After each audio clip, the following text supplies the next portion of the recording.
Hello everyone! I am Dr. Dra, Ligaya Santos. Today we will be analyzing the topic, ang lihim ng kabataan sa balat. Gamit ang itlog para labanan ang pagtanda ng balat. Maligayang pagdating sa aking channel, mga ginang at ginoo. Mayroon ba kayong mga sandali na humarap kayo sa salamin, mahinang hinawakan ang inyong pisngi, at pagkatapos ay bumuntong hininga? Ang oras ay lumilipas ng napakabilis. Kamakailan lang, ang ating balat ay makinis at sariwa, ngunit sa isang kisap mata, ang mga crow's feet ay lumalim na sa sulok ng ating mga mata, at ang mga maitim na age spots ay unti-unting dumarami. Sinasabi nga nila na ang edad ay humahabol sa kabataan. Marami sa inyo ang nagbahagi sa akin na, matanda na ako, para saan pa ang pagpapaganda, Dra? Ligaya? Ngunit hindi ako sumasang-ayon. Ang pagpapaganda sa edad na ito ay hindi para makipagkumpetensya sa mga dalagita, kundi para maramdaman nating mas masaya, malusog, at mas positibo sa buhay araw-araw. At ang pinakamaganda, hindi ninyo kailangang gumastos ng libu-libong piso para sa mga mamahaling imported na cream o mga spa treatment. Ang lihim para sa isang makinis na balat at pagtanggal ng mga dark spots ay naroon lamang sa inyong sariling kusina. Isang murang sangkap, madaling hanapin, ngunit ang kapangyarihan nito ay kinikilala maging ng modernong agham. Ito ay walang iba kundi ang itlog. Ngayon, hindi ko lang ibabahagi sa inyo ang karaniwang paraan ng paggamit ng itlog. Ibabahagi ko ang mga eksklusibong recipe na pinagsama sa kaalaman sa medisina upang gawing himala ang maliit na itlog na ito para sa pagtanda ng balat. Ngunit bago tayo magsimula sa paglalakbay na ito upang maibalik ang kabataan, kung ito ang unang pagkakataon ninyong bumisita sa aking channel, bigyan ako ng isang like at lalo na i-click ang subscribe button sa aking channel sa ibaba ng video. Ang inyong suporta ang pinakamalaking inspirasyon ko upang patuloy na magsaliksik at magbahagi ng mga mahalagang lunas araw-araw. Nakapag-subscribe na ba kayo? Salamat ng marami. At ngayon, simulan na natin. Mga ginang at ginoo, bago tayo dumako sa mga partikular na recipe, gusto kong maunawaan ninyo kung bakit napakahiwaga ng itlog. Hindi natin basta-basta pwedeng ipahid ito sa mukha nang hindi nauunawaan kung paano ito gumagana, tama ba? Ayon sa mga medikal na pag-aaral na lubos kong pinag-aralan, ang itlog ay hindi lamang gininto ang pagkain para sa kalusugan, kundi para sa balat. Ito ay parang isang natural na pabrika ng collagen. Una, ang puti ng itlog ay naglalaman ng mataas na dami ng albumin. Isipin ninyo ang albumin bilang isang superior na natural na pandikit. Kapag ipinahid sa balat, ito ay natutuyo at lumilikha ng mekanikal na pagtaas na tumutulong ni nahigpitan ang mga bumagsak na bahagi ng balat at agad na bawasan ang malalim na kulubot. Pangalawa, ang pula ng itlog ay isang kayamanan ng bitamina A. Sa dermatology, ang bitamina A ay precursor ng retinol, isang ginintuang sangkap sa paglaban sa pagtanda. Tumutulong ito na pasiglahin ang paggawa ng mga bagong selula ng balat upang palitan ang mga luma at magaspang na balat. At higit sa lahat, ang itlog ay naglalaman din ng zinc at bitamina B, ang mga tahimik na mandirigma na tumutulong sa paglaban sa pamamaga, paglilinis ng mga pores, at pagpigil sa pagdami ng mga age spots. Kaya kapag may hawak kayong itlog, para na rin kayong may hawak na isang high-end spa treatment. Ngunit paano ito gamitin ng tama? Ano ang dapat ipares dito upang maging 10 beses na mas epektibo? Ibabahagi ko ngayon ang 3 ginintuang recipe para sa bawat problema ng balat. Mangyaring ihanda ang inyong panulat at papel o isave ang video na ito para magamit ninyo. Recipe Blog 1. Ang plansa ng kulubot mula sa puti ng itlog at kalamansi. Ang unang recipe na ito ay espesyal kong inaalay sa mga ginang at ginoo na nag-aalala sa malambot na balat ng mukha, malalaking pores, at oily skin. Ang pagsasama ng puti ng itlog at sariwang kalamansi ay lilikha ng isang maskara na may napakagaling na natural na kakayahan na mag-lift ng balat. Paano gawin ang recipe na ito? Mga sangkap na kailangan. Isang itlog. Mas mainam ang sariwang itlog ng manok mula sa probinsya para sa mas maraming sustansya. Isang kutsarita ng sariwang katas ng kalamansi. Paraan ng paggawa. Una, maingat na paghiwalayin ang puti at pula ng itlog. Sa recipe na ito, puti lang ang gagamitin natin. Huwag munang itapon ang pula. Itabi ito para sa susunod na recipe. Ilagay ang puti ng itlog sa isang malinis na mangkok. Gamit ang tinidor o whisk, haluin ng maigi hanggang sa maging puti at parang nyebe ang foam. Ito ay isang mahalagang hakbang. Ang paghahalo ng husto ay nagpapaaktibo sa mga protina na nagpapabilis ng pagsipsip sa balat. Pagkatapos, ilagay ang isang kutsarita ng katas ng kalamansi at haluin ng bahagya. Ang natural na acid at vitamina C sa kalamansi ay makakatulong sa pagpapaputi ng balat at pagtanggal ng mga lumang patay na selula ng balat, habang ang puti ng itlog ay matutuyo at hihigpitin ang balat ng mukha. Paano gamitin? Una, hugasan ng maigi ang mukha ng maligamgam na tubig upang lumuwag ang mga pores. Susunod, ipahid ng pantay ang pinaghalong timpla sa mukha na nakatuon sa noo, sulok ng mata at sa ilalim ng baba na bumagsak. Pagkatapos ipahid ang maskara, humiga at mag-relax. Makinig sa isang malamyang musika sa loob ng mga 50 hanggang 20 minuto.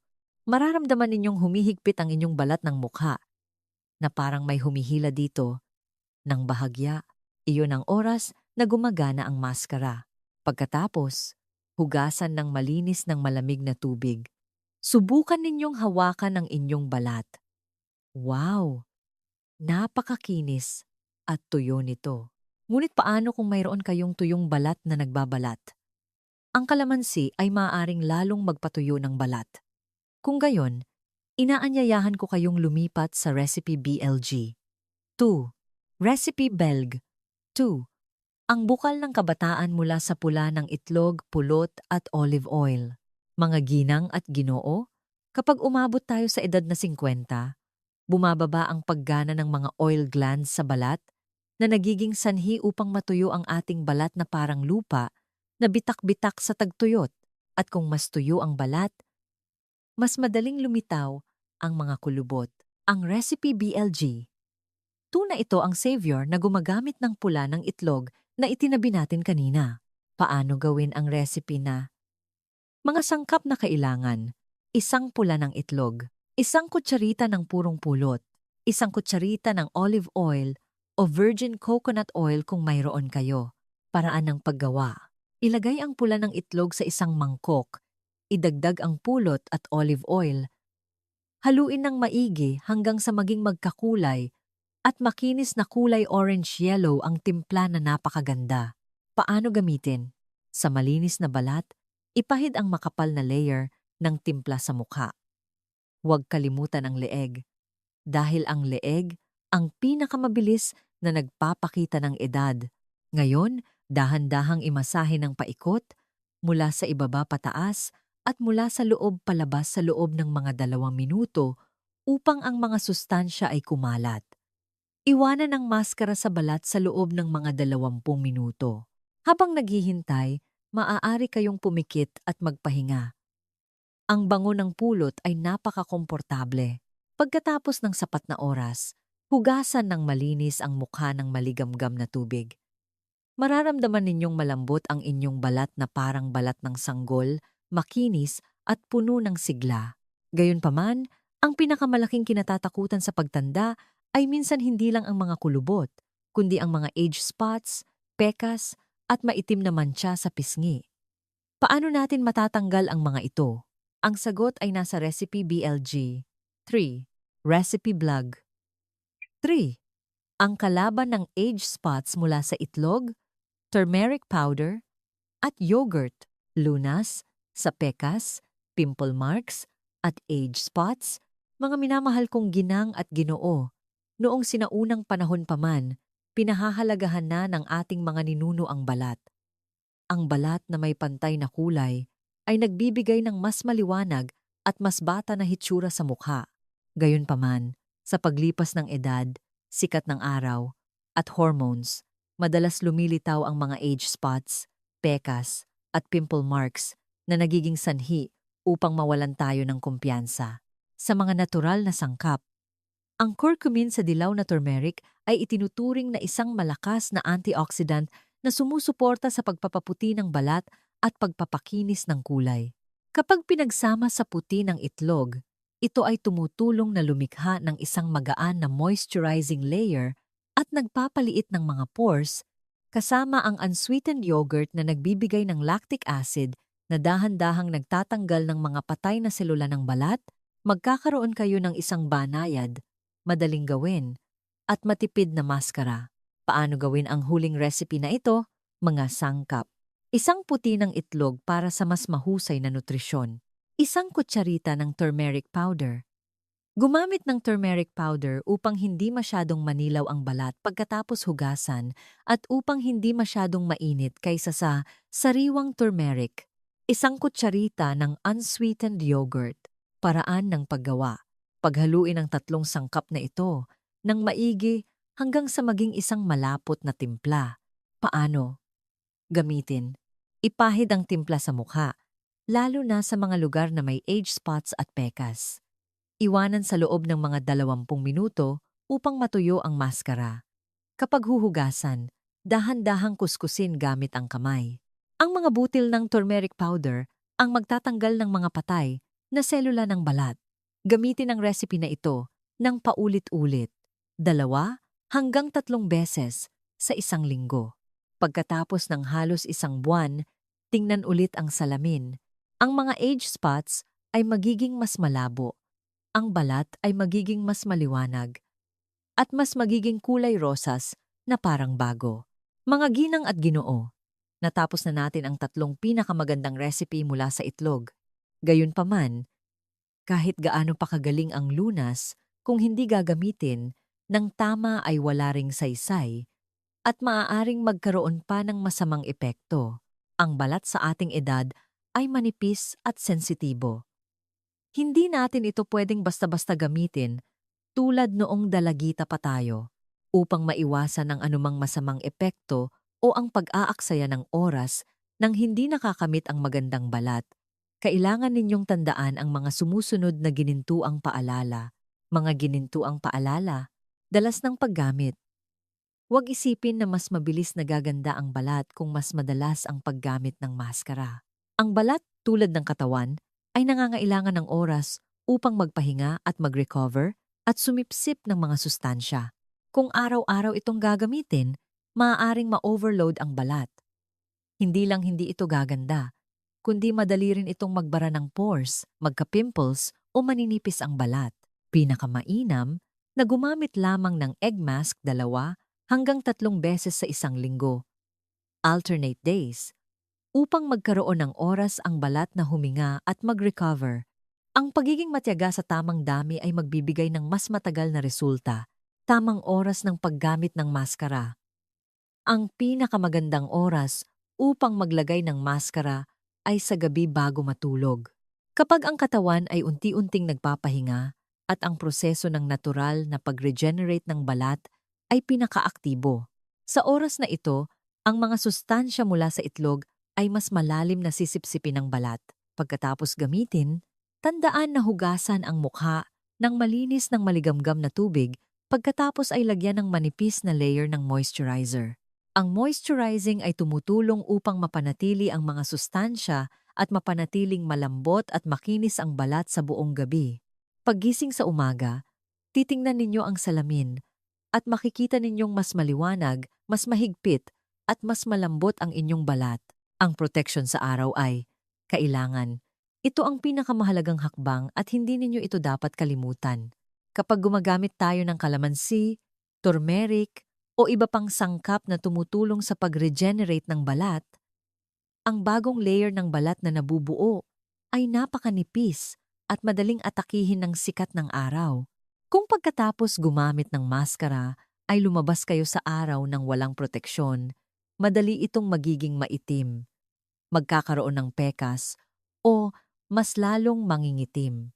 Kaya kapag lumalabas, tandaan na magsuot ng makapal na maskara, malawak na sombrero, long-sleeve shirt, at lalo na, ugaliin ang paglalagay ng sunscreen araw-araw kahit maulap. Ito ang pinakasimple ngunit pinakaepektibong paraan upang protektahan ang balat. Pagpili ng malinis na itlog. Ang magandang sangkap ay magpapasiya ng kalahati ng bisa ng maskara. Pumili ng sariwang itlog ng manok mula sa probinsya, mula sa mga manok na malayang gumagala, dahil ang mga itlog na ito ay mas masustansya at mas ligtas. Iwasan ang paggamit ng mga commercial na itlog na matagal nang nakaimbak sa refrigerator dahil ang kalidad nito ay bumababa na at hindi na rin kasing epektibo para sa balat. Kung maaari, bumili ng itlog mula sa mga pinagkakatiwalaang pinagmulan na may alam kayong petsa kung kailan ito inilabas para mas panatag ang inyong kalooban sa paggamit nito sa mukha. Subukan ang reaksyon bago ipahid sa mukha. Bawat tao ay may magkakaibang kondisyon ng balat. Mayroong nababagay at mayroong madaling mairita. Upang maiwasan ang panganib, bago ipahid sa buong mukha, kumuha ng kaunting timpla at ipahid sa balat sa ilalim ng baba o sa loob ng pulso. Ito ang sensitibong lugar at madaling makita ang reaksyon. Maghintay ng mga 10 hanggang 15 minuto. Kung normal ang balat, hindi namumula, hindi makati, at hindi mahapdi, saka ninyo lang gamitin sa buong mukha. Ang pagpapaganda ay dapat ligtas upang maiwasan ang hindi kinakailangang iritasyon sa balat. Mahal kong mga ginang at ginoo, ang edad ay hindi maiiwasan, ngunit ang pagtanda ay hindi nangangahulugang hahayaan nating pabayaan ang ating sarili. Ang pag-aalaga sa balat ay hindi lamang pagpapaganda, kundi ito ay paraan upang mahalin natin ang ating sarili, pahalagahan ang katawan na ipinagkaloob sa atin ng ating mga magulang. Bawat oras na gugugulin ninyo ng 20 minuto sa paglalagay ng itlog na maskara ay 20 minuto na makakapag-relax kayo, maibababa ninyo ang mga alalahanin sa buhay, ang pagod sa pag-aalaga sa mga apo upang tamasahin ang kapayapaan. Karapat-dapat kayo diyan. Patuloy na gamitin ang mga recipe na ibinahagi sa aking channel. Huwag magmadali dahil ang mga natural na bagay ay nangangailangan ng oras upang magkabisa. Lubos akong naniniwala na sa loob lamang ng maikling panahon, matatanggap ninyo hindi lamang ang mas batang balat, kundi pati na rin ang kagalakan, kumpiyansa, at positibong pananaw sa buhay sa bawat pagtingin sa salamin. Kumusta ang video natin ngayon? Nakakatulong ba? Kung sa tingin ninyo ay maganda at gusto ninyong magbahagi ako ng iba pang paksa, tulad ng kung paano gamutin ang pagkalagas ng buhok gamit ang balat ng pomelo o mga ehersisyo para sa pananakit ng likod para sa mga matatanda, mangyaring mag-iwan ng komento sa ibaba. Babasahin ko ang lahat at gagawa ako ng video para sa inyo. At ngayon, upang hindi makaligtaan ang mga susunod na kamanghamanghang tip, tandaan na i-click ang subscribe button sa aking channel, i-click ang icon ng kampana sa tabi nito upang makatanggap ng pinakamaagang abiso sa tuwing maglalabas ako ng bagong video. At huwag kalimutang ibahagi ang video na ito sa mga kaibigan, pamilya, at sa mga miyembro ng Senior Citizens Club upang sama-sama tayong maging bata at maganda. Ang aking channel ay naghahangad na kayo ay laging maging malusog, laging masaya ang inyong puso, at laging bata. Paalam at magkita-kita ulit tayo sa video bukas.